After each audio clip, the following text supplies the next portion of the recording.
Hi everyone. Hi, it's Toya here. I'm back again today with another part of my testimony, continuing on the series. If you've been watching, then you know that I've done different age groups, and now this video would be, I believe 19 and 20, maybe even a little 21, but I'm going to start right away so that I can get, cover some ground because I have a couple more things I want to cover. Before starting, first and foremost, I want to pray. So actually, I'm going to use this one. Sorry, it's a little bit longer. So I'm going to start with prayer. Ooh, ooh, ooh.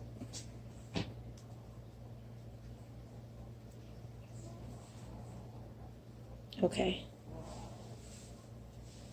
Father Yah, Yah of Abraham, Yah of Isaac, Yah of Jacob, Yah of Israel, God of Israel, God the Father, creator of all living things, God the Father of Jesus Christ, our King, our Savior, Yeshua HaMashiach. I come to you today in the most humblest way, first through Jesus Christ, our King, our Savior, our Lord. Father, I just want to say thank you for today and every day. Father, I want to say thank you for my strength and thank you for my health, Father. I want to say thank you for keeping your hand over myself and my family, Father. I want to say thank you for being there for me and continuing to strengthen me to continue this testimony as the enemy has been trying to come against me and doing everything he can to stop me from getting this testimony out, Father, which lets me know that this will glorify you, Father, and help many to come to you, Father. I pray that although it might have been my pain, that it helps someone else to see the light and come to you, Father. I want to say thank you. In Jesus Christ's precious holy name, I pray. Hallelujah and amen. Okay. So I'm going to keep going.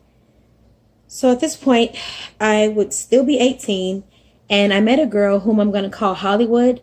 That's just where she's from versus me saying her name. Okay, so I was almost 19. So I'm reading from my notes so that I can just keep it rolling.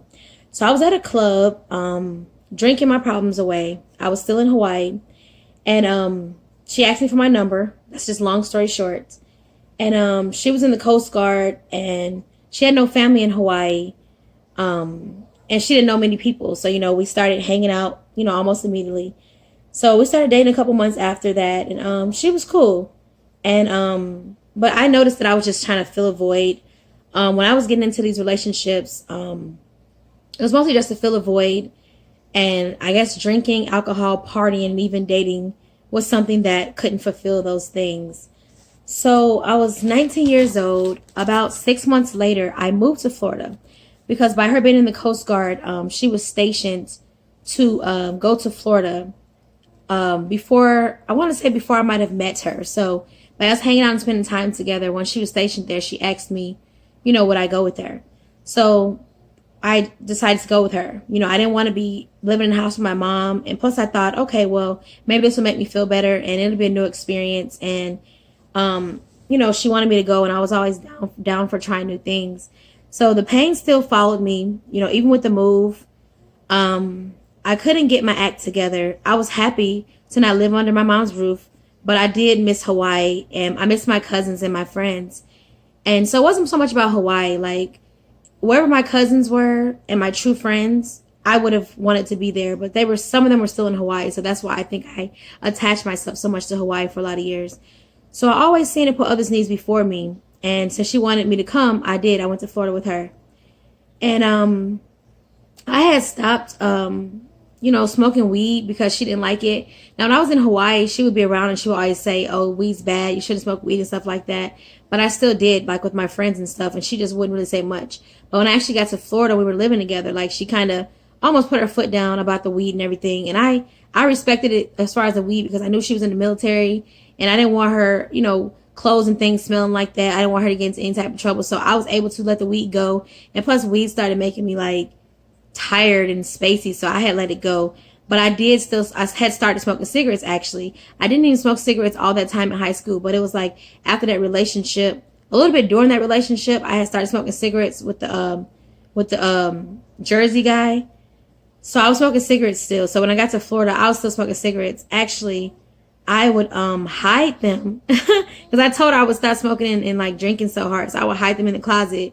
And on the weekends that she was at work, I would like smoke them. But eventually I just got tired of doing that and just stopped smoking them. So my partying habits did not change. I found more people to do bad things with. And I was like sleeping with like people out there, like women all the time. And what I did was, I met people on the internet. Like, I didn't have a way of meeting people. So at first I would stay in the house. Like, I would try to get her to come to places with me, like bowling or playing pool. And she was a year older than me. So she had turned 21 before me. So I would ask her, like, could she, like buy me, alcohol and things like that. But like I said, she didn't want me doing those things. So she was typically like not buying me that stuff. Like the settle that we came to was like, she would like buy me wine, like sangria, but no like hard alcohol, and no, she wasn't buying cigarettes and things like that, of course. So when I met those people on the internet, I started back going to my old habits. Actually, before the internet, I went to the club. I was so desperate to go back to being drinking and partying like I used to that I went to the club on my own. And people have always liked me, like friendship wise, like my personality. So I seen a group of girls who looked like they were having fun, like they were partying, and I just started talking to them, and they befriended me, and I started hanging out with them for a little bit. And then the rest of the girls I met were on the internet. So that's how desperate I was, that when she was working on those weekends and I would stay home on the weekends, I was like, you know what? I went on the internet. I found the clubs, the places that people were most popular. It wasn't a lot of clubs out there where we lived at, the part of Florida we lived in. We lived in North Florida, like Pensacola. So it wasn't a lot of places. So it was only a couple. So I was like, okay, well, let me just try it out. So at that point in time, I didn't care about life. I was just going through the motions. So I just wanted to get drunker, higher, and just partying and having fun. That's all I cared about. So the Hollywood girl and I, we were from two different worlds. And I'll explain what I mean by two different worlds. Because if you heard my other testimonies, you kind of knew how I grew up and you kind of knew about my life a little bit. So I'm just going to tell you a little bit about her. So Hollywood had a great two-parent loving home. And I'm not just saying it from the outside. I spent a lot of time with them. And she also herself spoke about her family and told me about her life on her own. So I'm not just judging based on appearance. I'm saying based on what she shared with me and what I've experienced personally. So Hollywood had a great two-parent loving home. She never wanted for nothing. She never had to struggle, like really deal with any kind of stress or anything. So then there was me, let's just say we did not have much to talk about nor interest. Because I always felt more comfortable with, whom the world called the rebels, the scrubs, the no goods, the ones society basically threw away. And I always knew how to find them. They always knew how to find me. So that's what I was more comfortable with. And she would be classified in this world as like a goody two shoes, and I'll be classified as the opposite, like your bad kid or bad girl or whatever they want to call me. So we didn't have much in common. Like what I could say that I learned and had in common with her, well, she taught me was like how to have honest fun, like, going to the to fishing and riding in boats and exploring the world, like going on trips and stuff. I learned that stuff, a lot of that stuff from her, because my mom, I just basically learned like going to the clubs, going to the parties. And my mother wasn't much of a drinker, but I mean, by being in that environment, I learned those kind of things. But one thing Hollywood showed me was that you could do fun things other than drinking and partying and basically just being bad. So that's one thing I could say that was positive that I learned about her. So my nephew, he came to live with us from Chicago. At this time, I was about 19. So my notes say still 19, almost 20. This is an example of how ungrateful people truly are. And they will indeed chew you up and spit you out, if you allow them to. So his mom, which is my nephew's mom, she did not register him in school early, as responsible parents do. Because, he was turning 4. He was going to start preschool. And most responsible parents will register you like in January or even at December before, the summer starts. But mostly I would say January because the school session starts back again in like August, September. So even if you did like January up until like, March or something, just to get them in on the list early. She didn't do that. So when I was calling back, my brother would call me and we would talk like while he was in Chicago and was telling me how he wasn't registered in school yet and she couldn't get him in those schools because, again, she waited till the last minute to register him as if she was unaware that he was going to turn 4. So I was telling my brother, it was actually, to be honest, it was my mother's idea. She always has brilliant ideas.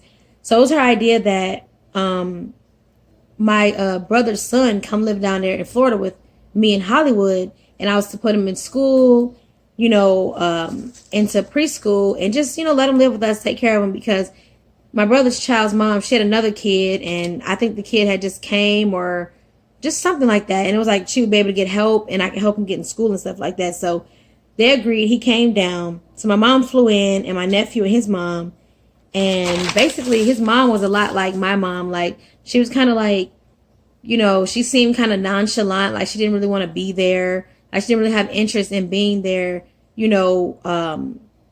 Basically because I had met my nephew before a couple times because I was in Hawaii, but I hadn't met the mom. I think I had met her maybe once, or that could have been the first time, honestly. So she's kind of nonchalant. Like, we had went out to go around the town and play basketball. She didn't want to come. She was just like, y'all go ahead.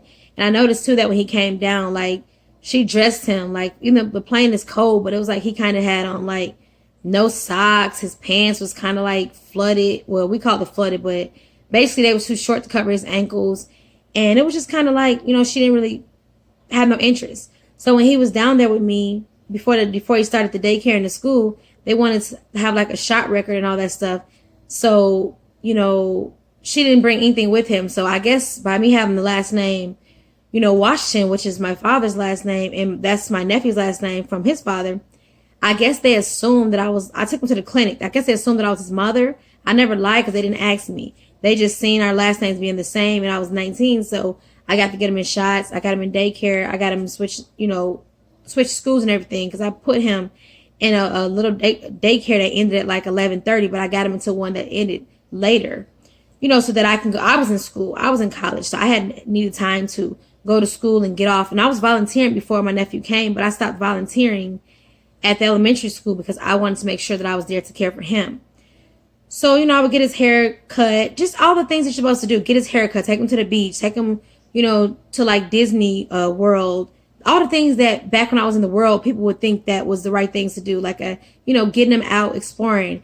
I was cooking because he was just used to eat like, you know, junk food. So he hadn't experienced like a home cooked meal. And even his grandma told me he wouldn't eat those things because his mother never made him. So I'm trying to show him, you know, he has his own room. And when he used to get home from school, I used to allow him to watch TV maybe for 30 minutes.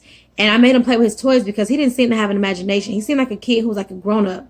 Like, he just wanted to sit like in the cell phone and just sit under adults and just talk. And I used to be like, that's not what kids do. So I taught him how to be a kid. Got him some toys from the Goodwill, some horses, let him play around and everything like that. And it was almost as if he started to learn and have fun. Now, his grandma wanted me to send pictures, you know, to keep her updated. So I was sending her pictures of like his haircut, his school, his classroom, just all the things that we were doing. And it seemed like his mother would get jealous or get upset because I would be asking her, well, what did you teach him? You know, I wanted to know, did he know his like ABCs? Did he know his numbers? Because he seemed to not know any of those things. Like, he couldn't recognize them, or he didn't really know any of those things. So I just asked her, like, well, what did you teach him? Because I want to continue on or to work on those areas, as well as with his potty training incidents and things. And it's like she would get mad at me. The better he was doing, it seemed like she was getting upset with me. So it's like she would start arguments with me. She would start, you know, getting upset because he had a bedtime. He had to go to bed at like 8:30 because we got up at like 5 something. I had to be at school. My class started at 6:50. So I had to get him out, get him to the daycare, and they put him on the bus before getting to school at like 6:35, 6:40. So we had to go to sleep early. So she would get mad at me because she would call it like 10:30 at night, 10 o'clock at night, 11. I would tell her, like, he's asleep. We got to get up early, like during the weekdays.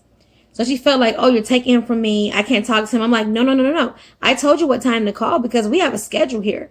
You know, we have dinner at a certain time, bath at a certain time. Like, kids thrive through schedules. I'm 19 years old. I had never had a child because, you know, like I said in the last video, you know, I had a miscarriage. So I hadn't had no child, you know, a live child, somebody I was taking care of. So this was all based on back then, now what I know now, something the Holy Spirit instilled in me, and also how I would want to raise my own child, how I would have wanted to be raised.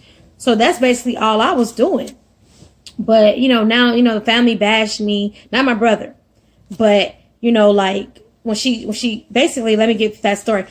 It was like when Christmas came, we don't celebrate those things now because they're not of God. But back when I did in the world, she didn't send him anything. We got him everything he needed. I never asked her for money. She never sent money, anything like that. We never asked anything. We gave him everything he needed. He had his own room.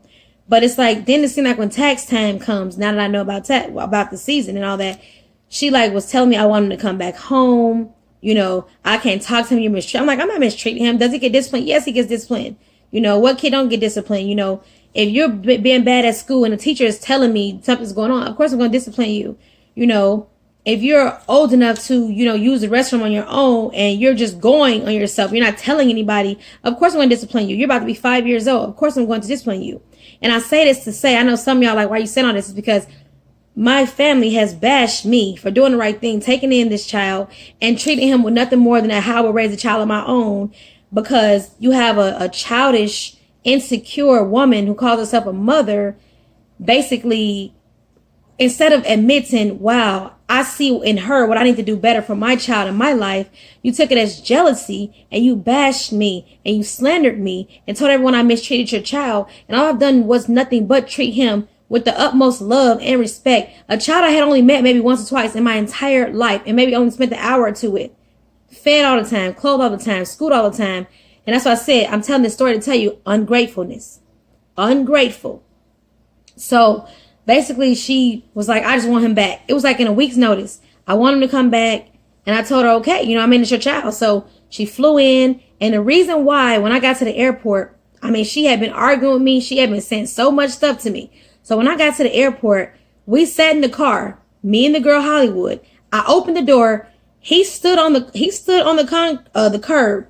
Now, when she got out off the airport, she ran up to him. And when she got him, I left. Now, I did that for a reason, okay? Because I know me. See, the thing is, Most High wants you to know yourself, okay?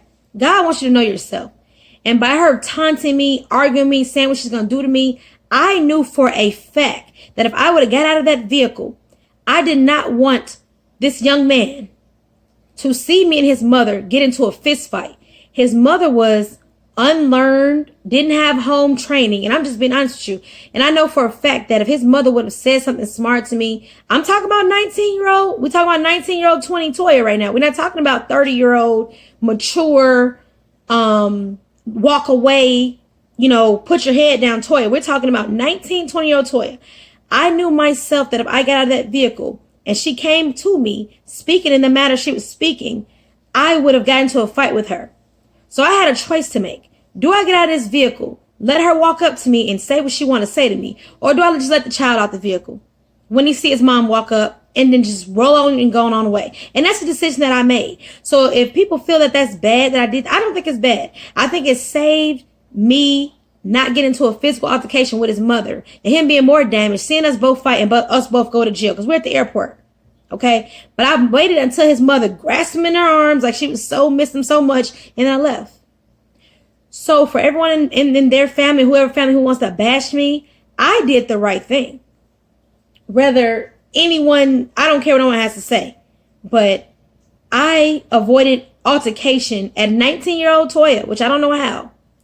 But I just want to say how people can be ungrateful, And I say all this to say, I'm reading it now. She got him with an attitude, and I never spoke to her or him again for many years. And until this day, he would not answer the phone when I call. You know what I'm saying? But I said, but may God deal with the situation as he sees fit. I would not call him unless God tells me to.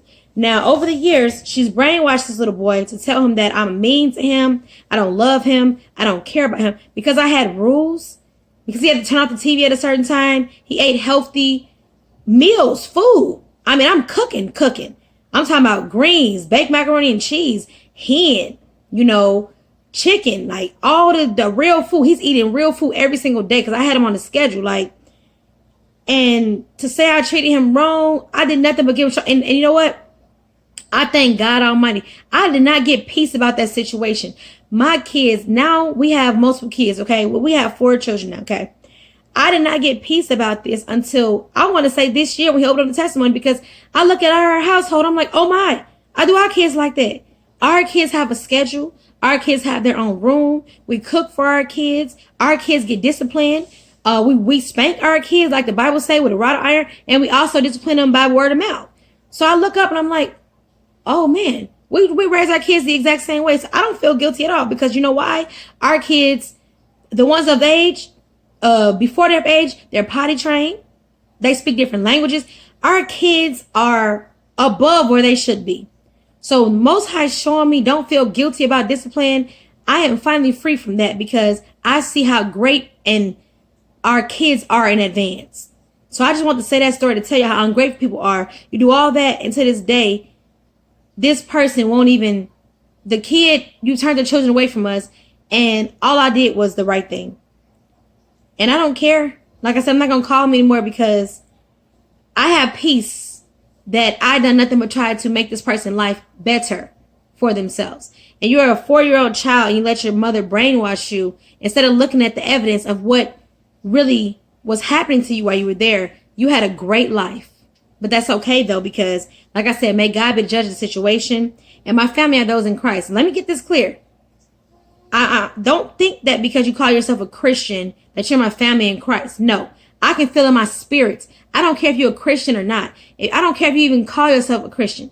I can feel in my spirit who my family is spiritually. So don't think because your name, you call yourself a Christian, that I'm just going to accept you in and call you my family, because that's not how it goes. Christ tells me who my family is spiritually. You may not even be a Christian right now. I have friends in Christ and spiritually that aren't even Christians right now. Some of them think they're Muslim. Some of them are nothing at all. Some of them are Jehovah's Witnesses. But let me tell you something. Only Christ knows in the end who's going to change and be saved. So if he tell me that's my spiritual sister or brother and they're Muslim, I'm going to believe him, because God can change you. Just like he transferred us at the last minute. Well, it's the last minute, but very quickly, he can do the same thing to them. So don't think your spiritual family is just because y'all have Christianity or anything in common, because we're not supposed to be in no religion anyways. You're going to know who your spiritual family is because you're going to feel it. All this forcing and trying to pretend that you're, oh, I'm the same as you because I'm a Christian, that doesn't fly with me. People can't force me to befriend them or love them because your spiritual family is within. So, now 20 years old, still in Florida, I grew more miserable. Hollywood's covetousness irritated me.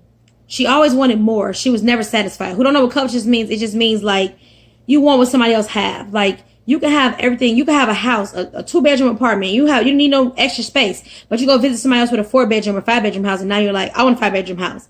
I want a 6-bedroom house, and it's just you. You can have a nice car outside, but you see somebody else with a Jeep. I want a Jeep now. I want a Hummer now. I want a Charger, because everybody else has one. Well, back then.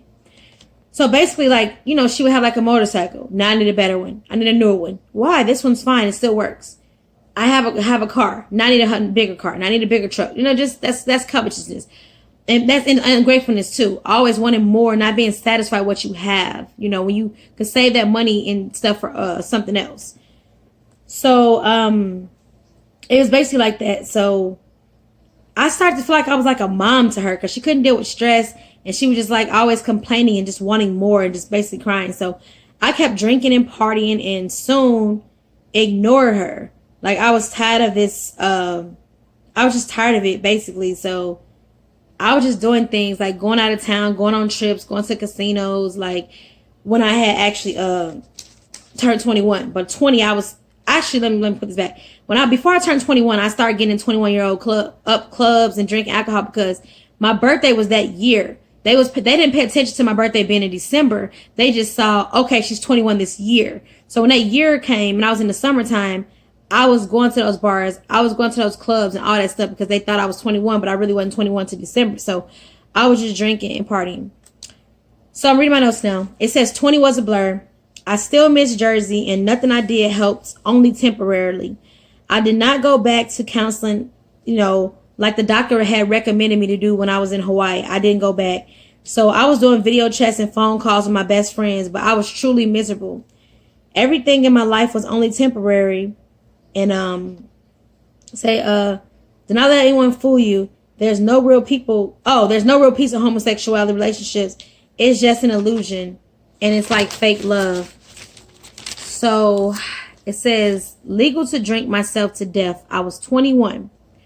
So at 21, I got into this car accident and I was the passenger and the car was totaled and God saved me. I'll give a quick story. So basically, I was hanging out with this girl whom I would not call a friend even then or now. Well, now she's out of my life. Thank you, Most High God, for that. But anyways, she was driving and she always would text and drive. And I used to tell her all the time, like, she was a very weak driver. So I used to be like, do not text and drive anyways, but especially with me in a car because you can't even drive regularly. So she's driving. She's approaching the light. I'm like, red light, red light, red light. And she just drove through it. The slowest driver. She found out she was going through the red light, but she drives through it slow. But where I'm from, when you find out that it's you about to go through a yellow light, you speed through it because you know the next people finna start coming. when I said red light and she noticed it, I mean, she drove like 2 miles through it. So we ended up getting hit by the people that was trying to turn to the gas station. They knocked us onto the curb. The car was totaled. Everybody ran to the car like, y'all okay, y'all okay? Like, they just knew we were hurt or dead. And we opened the door like, oh, we're fine. But looking back, I know God had his hands on us because that car was over the curb. The cars were totaled. Like, it was such a bad accident. She had a little car. It wasn't nothing like big or heavy duty. Car was folded up. And I just know God really protected us. And it's like we still really didn't learn our lesson, because after that, the guys that hit us, because they was young too, they was working next door, I think at like Crystal or something. They get in the car with us and we all go to the club. We ain't going. I don't know if we went or not. I think we just went to the parking lot, but we still all go to the club. We're all teenagers. I think they're like, I don't know. They're probably like 19, 20 as well. So it's like God really had his hands on us. We just did things that we didn't think about. For one, these guys are strangers and they get into the car with us and then we go to the club. So I just want to say how God has had his hands on me, because I used to do some foolish things in the name of alcohol and drugs. So, and also at the age 21, I talked my mom down for murdering a man. But I could just give you a little quick story about that. It's not funny. I'm not trying to laugh. I'm just laughing because like the more I read my notes and the things that I'm unlocking, it's just like, dang, this is crazy. So basically I was at the club. I was 21. My mom had called me and told me I'm about to murder so-and-so. I'm not going to say the person, of course, but I'm just like, what are you talking about? And she's like, well, I had this car. They were supposedly married together, so I guess people know who he is. They were married. They think they were married because it's the second marriage, adultery, but that was my stepdad, and she was basically saying when they had broke up, he took the car, but he's supposed to have been paying the car payments because they separated. Now, I guess he never paid the car payments, and by it being in both of their names, he must move his money from the bank. I don't know. But they started garnishing my mom's checks, and she was just like, what? Where's my money? Like that. So she was telling me that she owed like $11,000. He didn't pay like $11,000 in the car. So they taking her checks, and she was just like, I'm finna get the car back. But see, he had hidden the car. He hid it in Hawaii. So she was looking for it all the time. Could never find it. And she was going doing like stakeouts on our old apartment where he still lived at. So she couldn't find the car. But she's looking and couldn't find it. So she had got my cousin's girlfriend's dad to go with her to do these stakeouts, because at the time he was like addicted to drugs. He was hooked on drugs. He was living on the streets or whatever, because he couldn't live with his daughter. Because I mean, most people when you doing those drugs, they don't let you live in their house, because people who do those, I'm talking about hard drugs, like you typically can't trust them, because I mean, they could rob you. Typically, they don't always do this, but you do have some that when they get desperate enough, they will steal things to sell them. And then you don't want that kind of traffic in your house, to be honest. Like, so I understand why she wouldn't want him living there, because they have people sometimes when they in that kind of lifestyle that'll follow them home because they may owe them money. Because I had a situation like that, just insert. When me and my brother was kids, like I was a baby, and my mom and dad both told the story, so I know it's true. My uncle Tracy, he's passed on. But my uncle, he used to be really, he was like into drugs, and like he would like sell, and he would like steal stuff from people and wouldn't pay them back.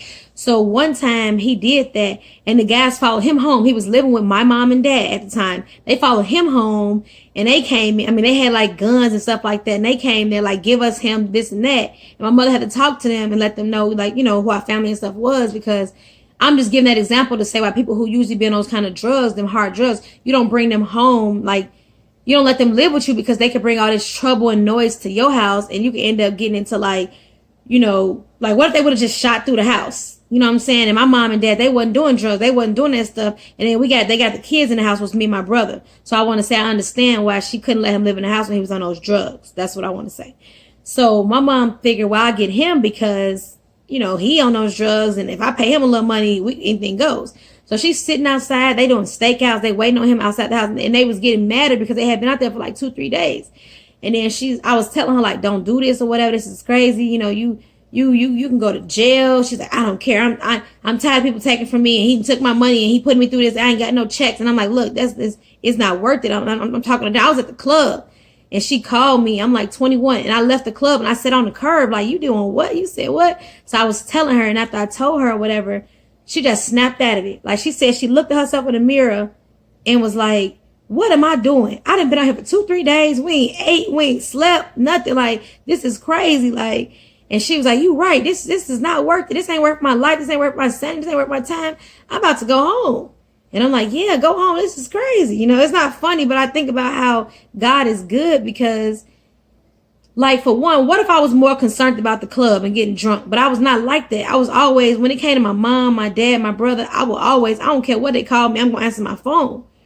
But some people, it's like that. Like, oh, I'm in a club. I call them at what they want. And then what if he would have came outside or he would have right at that? Because see, the time zone was different. So it was still kind of light outside for them. You know, because when they did see him, sometimes he would run and they didn't catch him that time. And I thank the Most High for him not coming home, because then they would have done something that they could have regretted and then be in jail right now, you know. So I want to say I don't judge people sometimes, because you could make a mistake like that that can cost your whole life just that quick. So you don't want to judge nobody, because you don't ever know when you could snap or something like that. So after that, after talking to my mom about that situation and everything, I was still at the I was still in Florida. So around that time, like I said, I was already kind of sick of being in that relationship, and it was just wasn't working, you know. So at that time, my brother, he was in Chicago, but I'm sorry, I'm trying to read my notes. I had went to Chicago to see my brother, because my brother, he had his, I'm gonna tell his bipolar story. He had an encounter with God. So if I was 21, he was, well, no, I wasn't quite 21 yet. I think I was 20, about to be 21. So he was 23. So he had a encounter with God, and you know, that's when he got diagnosed with like bipolar and stuff like that. So basically my brother, he was I never knew of him doing like no hard drugs or nothing, but he used to smoke weed, and he wasn't really no drinker either. He might drink a little beer or something. He didn't really like the way drinking tastes, but he was a big smoker. So his bipolar encounter story was, his God encounter story was, he was selling weed at that time. He had just got all this weed that he's about to sell and all this stuff. We read up all that. And he said that, I'm paraphrasing his story, but he said that he heard God talk to him. I don't know the conversation, but I know he told him to throw that weed away.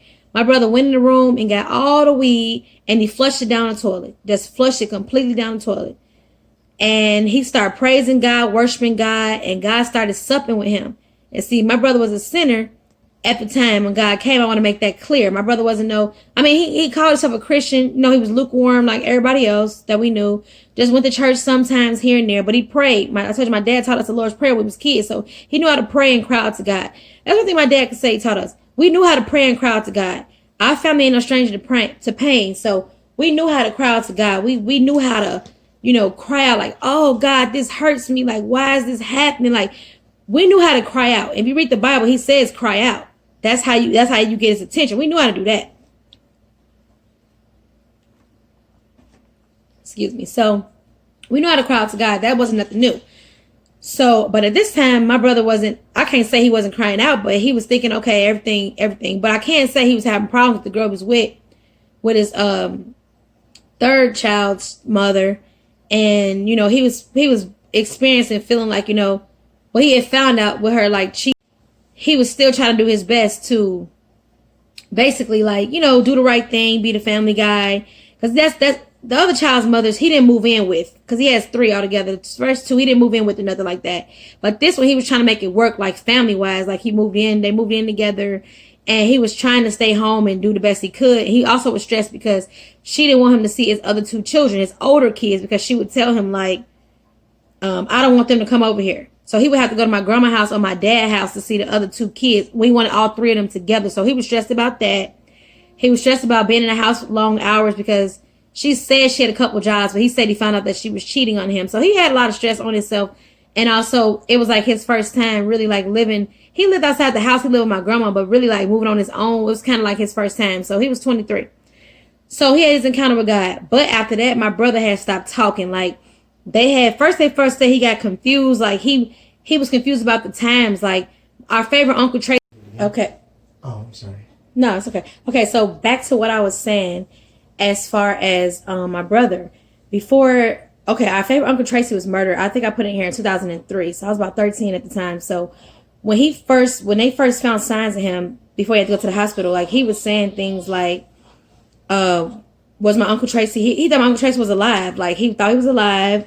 And he was like, where Tracy at? And things like that. So my grandma was like, okay, he came over here. He's looking for him. That doesn't seem right. Something seemed wrong with him. And, you know, my brother was doing things that appeared obviously unusual to others. So my grandma had called my dad, like, something's not right. My dad's living in Chicago too. Well, you know, right outside Chicago. So they had called him and was like, okay, what do we do? Something's not right with him. So my dad was like, okay, well, I'll take him. They ended up taking him to the hospital. I believe he went to Tilly Park. So we had came up there on a weekend, me, Hollywood, and my mom. My mom was still in Hawaii, but she flew in, and we also flew in from Florida. So we had went to go see him. My brother was like pacing back and forth for like days. He wouldn't sleep. I'm not sure if he had went to the hospital yet. Maybe he had went just for a little bit, but not like stayed in there. Maybe he had just went to like, and they probably sent them home. Maybe he got some medicine, I don't know. But he was just pacing and he wasn't sleeping. And I was thinking maybe he got insomnia. I was trying to look online to figure out things, you know. So I remember seeing him and he seemed fine except for he wasn't talking. So I know now what I know from being diagnosed, you know, I know what was going on. But back then I hadn't been diagnosed. I hadn't had, you know, so I was just trying to figure out what was best for him. But that was a sad moment for me because I only was able to fly in for the weekend because I was in school. At the time I was going into the building, so I couldn't stay. I was only there from Friday to Sunday. And I remember Sunday I was like so sad because when I first seen my brother, he was talking to me a little bit. Like he would go in and out, but he was still talking to me. And that Sunday, I remember we went to my great-grandma's house and he couldn't even find my great-grandma's house. And my great-grandma and them, they live in Inglewood in Chicago. Everybody know how to get to their house. Everybody knows how to get there. She's been there since before my mother, before my mother was born. Like since my grandma was like 18 or something. My great grandma has been living in that building, so we all knew how to get there. And my grandma now is like in her early 70s. So, and my great grandma is like in her 80s, like late 80s. So everybody knows how to get to my great grandma's house, like everybody. So he forgot how to get there. Like he couldn't remember how to get there. So we knew that something was wrong. So when we ended up getting there, he actually shut down. He stopped talking completely. And I was so sad. I was holding his hand. Like that was such a sad memory for me because I felt like my brother is hurt. He's going through something and I can't help him. I don't know what's going on. I don't know what to say. I don't know how to help him. So I was completely devastated. He wasn't talking. And then the thing about it was my cousin was on his way to pick us up, to take us to the airport. So I had to go. It was just horrible. Like I was holding his hand. They had called the ambulance because they was going to take him to Tilly Park, and the ambulance came. They got there around the time that I got there, but my brother was compliant, you know, so he went with them and everything. But I was just so devastated. I was so hurt that my brother was hurting. Something was wrong with him and he couldn't communicate it and I couldn't help him.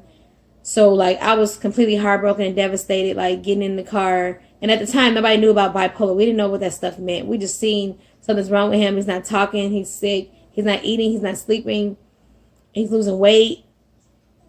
He was already small. He was always small, like smaller frame. So my brother's 3 years older than me. So we're just sitting there and we get in the car and I was just completely hurt and upset about that. And I had to go back to Florida. So my brother, when he got the hospital, my mother stayed up there. So he got the hospital. She ended up taking him back to Hawaii with her so that she can, you know, care for him because my grandma, she was still working. She still works to this day.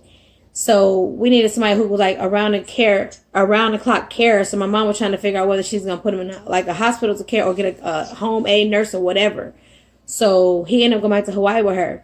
So when I was in Florida, like I said, I already was like pretty much getting done with the relationship. And I remember like she would just like the Hollywood girl would just shut down sometimes and wouldn't even talk to me. So we had went to the casino that weekend. She never usually comes, but she came. I don't know, maybe she thought she wanted something different. I don't know. Went to the casino, came back.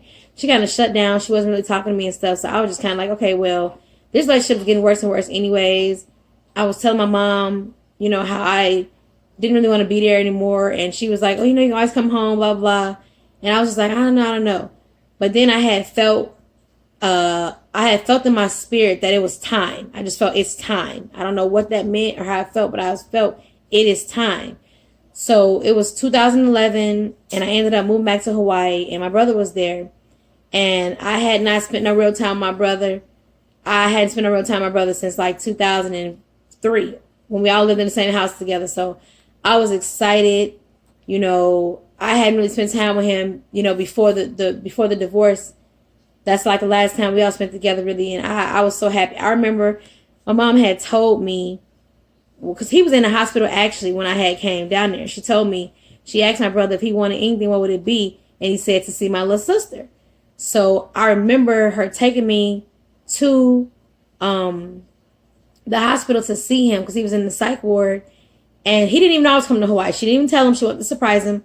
And I remember when she came to the hospital to see him, she told me to stand behind her. I stood behind her. And he asked her what he wanted. And I moved to the side and he seen me. I actually got a picture. I have a picture of that exact day. I remember taking a picture right before I went into the hospital. And I'm going to insert that picture here. I probably make it, I don't know if I'm going to make it the first one, but it's in there. The picture I had the first time I went in there and seen it. That's important to me. That's special to me. So I remember feeling like, okay, the family's back together again. You know, we all live together again. I was excited about that. I hadn't seen my brother in so long. So it was me, my brother, and my mom. We had so much fun together. My brother, we was going on movie dates together. We was going on bowling dates together. We had went to the club together. I was cooking for him. Everything together. We was watching TV together. I would go in his room. I remember one time, I was like a little kid again, like this storm had came, and I ran to my brother's room and slept in his room. He had put the blanket down, and I slept at the bottom of the bed. Like, we was literally like we used to be. Like, we only got into one argument, and the police came. But that's because we was living like this super quiet neighborhood, so they was all scared. But he was like, it's just a brother and sister argument. Like, it's no big deal. So we had like so much fun together. Like, we went camping and stuff. We had never done that before. We never been no camping before, but we didn't really do. We camped with somebody like that. Somebody had a whole bunch of land, but still we had never done that before. And we was going to like cookouts to the beaches. My brother had never really took a lot of pictures. Like when he lived in Chicago, he had a couple with some people here and there, but he never took like a lot. But me, I love taking pictures. I love photography. I never had like no camera where I was like a photographer, but I would just take them with my phone. I always loved to do that. So I would take pictures of him all the time, and he used to make fun of me, like laughing at me how I used to take pictures like all the time. But I was like, my mother would tell him like, "You lucky your sister here, or you'll be eating TV dinners because nobody would be cooking for you." But I was cooking for him all the time. He used to tell me, he used to be trying to bump my head up because he told me that I cook like great grandma. He said, "You cook like great grandma. I tell everybody you cook good like great grandma." I said, "Okay." I said, "See great grandma, I'm coming for you." Because my husband said I cook real good too. So I'm coming for you, great grandma. Somebody got to keep it going, you know. Because I do, you know, I try to cook like that with that love. It's that love they talking about. That love I put into it, that time. And, you know, so I can't say I do put a lot of love in my cooking. We was going to church together because like I told you, my brother had an encounter with God. So he was seeking God. Like he would go outside in the morning. He would be praising. He would be worshiping. He would like go get in a car and just go to the beach and be gone and just do that stuff. So I just wanted to be with him. I didn't care where we went. I went to church with him, the church he wanted to go to. Then he started going to the church with me that I wanted to go to. I would pray with him. He wanted to read the Bible, whatever he wanted to do. I don't want to be with my brother. So it didn't even matter. So my brother was definitely a light to this world. So I was just like, yeah, I'm going to be wherever he want to be, you know, because he's real positive. So I was like, okay, well. So then after that, you know, the devil gets busy. He got people calling him back from Chicago. Everybody calling him, "Oh, we miss you," this and that. But when he was there, everybody wanted to use him though. People wanted to use him. Ride me here, ride me there, take me here, take me there, give me this, give me that, borrow this, borrow that. But when he needed somebody, nobody was there. When he got sick, they want to call it sick and got bipolar, people stopped calling his phone. They was making fun of him, talking about how he had got fat because the medication makes you gain weight, you know. And he had never been big in his life, but the medication is like a whole bunch of water and like steroids. I believe steroids is in that medicine because you get big and it makes you just sleep all day. It's like dope, basically. Speaking from experience, you feel like you're like doped up, like you're on heroin or something, and you can't do nothing but just sleep all day, like a big pig. So people was like making fun of him, all these things. Nobody was there for him. But as soon as he started living, we taking pictures, he's having fun. That's when they call him, "We miss you, come back." And he was always weak for his family. So when people calling him family and friends, and I'm not going to say some of them didn't miss him. I believe some of them missed him because he was very close to his family. I believe some of them genuinely loved and missed him. But you got some that didn't and just wanted to mess up what he had going on. And girls that never gave him the time of the day, then they all called him like, oh, they want to date him, all this stuff. And he was good in Hawaii. Like he was talking to girls that he was dating and things like that. But it's like they tried to make him like he wanted to, you know. And I had kept weed and everything for him because my brother, he was still have battle with smoking weed again. But all the drug dealers that I knew in Hawaii that was selling drugs and stuff like that, my friends and stuff, I would tell them, you know, not to give him that stuff. And they actually would listen to me. They wouldn't sell to him or nothing. So it's like, I really had my brother back out there. And I was legal to drink and stuff like that. My brother, I made sure like he wouldn't really drink and stuff like that. Even though he was older than me, I still was my brother's keeper. I'm still in my brother's keeper. So that's just what it is. So it's like, we had so much fun together. So much fun together. So he ended up going back to Chicago. Because everybody was like begging him to come back to Chicago and stuff like that. But we still always talked and stuff. Anytime he had any issues or he couldn't sleep, was up late and all that stuff, I made sure that we still talked and everything like that. So after that my brother left, I was at the time after that, not too long after that, I had started dating this other girl. She was from Georgia, so we're just gonna say Georgia. My notes, and back to my notes. My notes say meet Georgia. So, met another lady at the club on a night that I was grieving from a so-called friend who had rejected me for nothing. So, had this so-called friend. It was supposed to be her birthday. I was supposed to be going to the club with them. But people always was jealous of me for some reason. So, jealous, and then they ended up not inviting me to the club. I couldn't come no more. So, I ended up going there. So, long story short, we dated and moved in together shortly after. One thing I can say about these homosexual relationships, it's not uncommon for you to move in shortly after. It's like, they had made this joke about, when the girls date, that they move in, the U-Haul truck be like a week later. But I understand because, see, homosexual relationships, you're really just codependent. You just want somebody to be there for you. It's really, most of the time you had like bad relationship with your mom or something, or you just want like to be a girl, that girl that you never been. Like, if you're a tomboy, you admire that girly girl and you wish she was outgoing, you wish she was like her. So a lot of times in relationships just be like codependent. You see somebody that you like, it's really just like a good friend. And, girls move faster than guys. And that's the reason why when these two girls get together, they move together like a week later. That was like the little joke or whatever. So that's why you see these relationships moving so fast. So she was in the army. And same thing, nothing changed with me. I was still partying. I was still drinking with people that I had the bad habits with, but she didn't do those kind of things. She didn't drink, she didn't smoke. I typically gravitated to girls that was the opposite of me, like that was good girls that had good life, good family home, that wasn't doing that kind of stuff. And to be honest, it's probably because that's who I wanted to be. Somebody who wasn't doing those things. So I gravitated to somebody who I wanted to be like, but I just couldn't put the drugs and the dope, all the stuff down. But it's like I admired them for being strong enough to say no alcohol, no drugs, no tattoos, because at the time they didn't have tattoos. And that's the kind of people that I gravitated to. I admired them. I thought that they were strong and courageous. And that's what I thought about them, that they were the cool kids, really. So, I didn't really stop or whatever. But, she didn't control me and do nothing like that. I still did whatever I wanted. But, I still was around bad company and, different things like that. So I was just like, okay, cool. I'm still drinking, I'm still partying. She comes to the club sometimes. She likes to dance. I like to dance. So I'm like, cool. Yeah, I can do this. I can still be myself, hang out all night in the streets, have my friends in Hawaii and do whatever I want to do. This is great. But about a year or even a little less than that, her true colors began to come out more and more. She was isolated. She was starting to be very cold. And it was almost like she could no longer pretend to be who she was trying to be.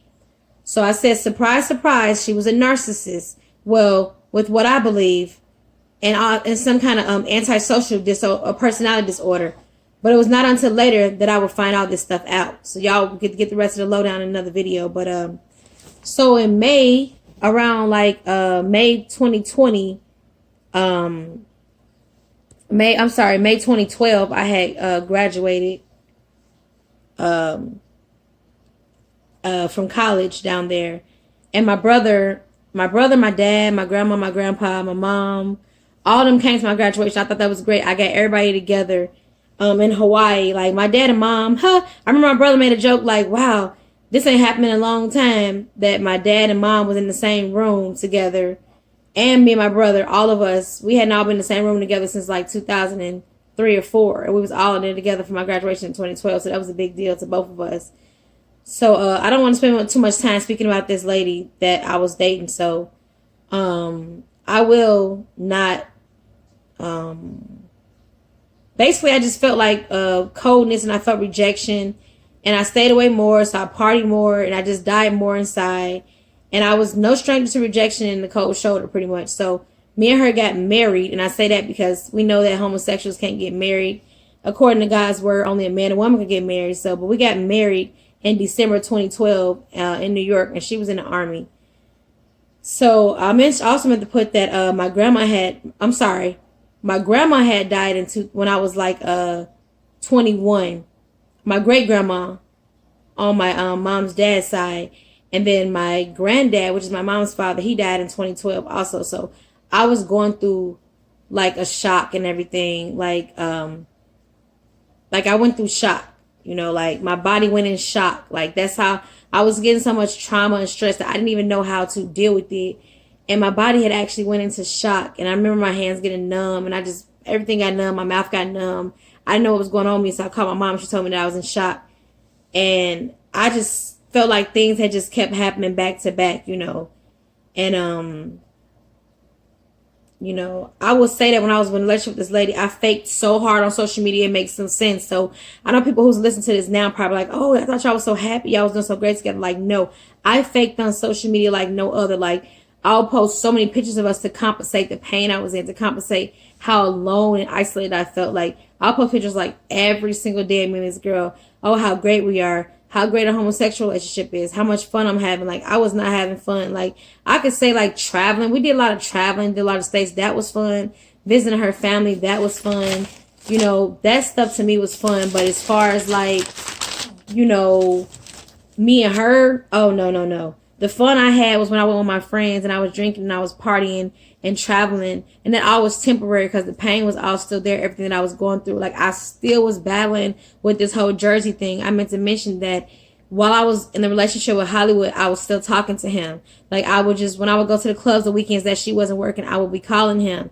In this relationship, same thing. When I would stay out all night till like 4 a.m, I would call him. I would talk to him. So it's like, that's the reason why the soul tie with him remains so strong, is because in all those relationships, the only relationship that I never was calling him in was with my husband. But all those relationships before that I had was in, I was still calling him. I was still talking to him. You know, he would still be in my life. We would still have communication exchanges, whether I was writing him on Facebook or just texting him, calling him. Like, those weekends that I would get super drunk, it was always when I was super drunk or super high on drugs, I was contacting him. Now, when I was sober, I was able to just be like, okay, I was still thinking about him. He was always on my mind, but I was able to just be like, okay, I'm not going to talk to him. But when I got drunk and high on those drugs, that's when, and that's why what I'll explain later in videos, why God says, don't drink, don't get high. It's sorcery. It's not of God, because then those windows open up. It probably strengthened all those evil demons and things for him to be able to allow to come into my mind, and the witchcraft and things like that. But I'm just putting this in there.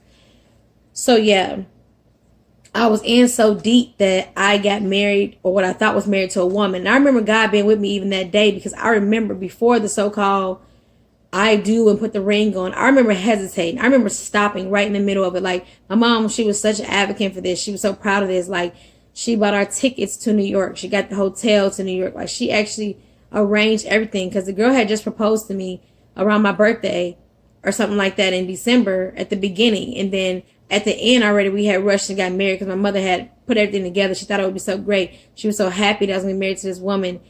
And it went so fast. My head spent. Like, my dad didn't even know about it. It went so fast, you know. So I just want to say, like, that's where I'm at now. I'm at age 20. That's age 22. So I believe I had turned 23 though before the marriage, but 22 was with the whole proposal, because my birthday had just came. So this video, I believe I did like age 19 to 22. So I can save the next one to well, let me see. I don't know if the camera's gonna stop, but yeah, I'll do the next one. The next one I'll do, because I know this is kind of long, and the next one I can do age 23 and 24. Age 23 and 24 for the next video. So yes, I just want to say thank you for listening. I'm going to continue on, and may God be with you all. God bless.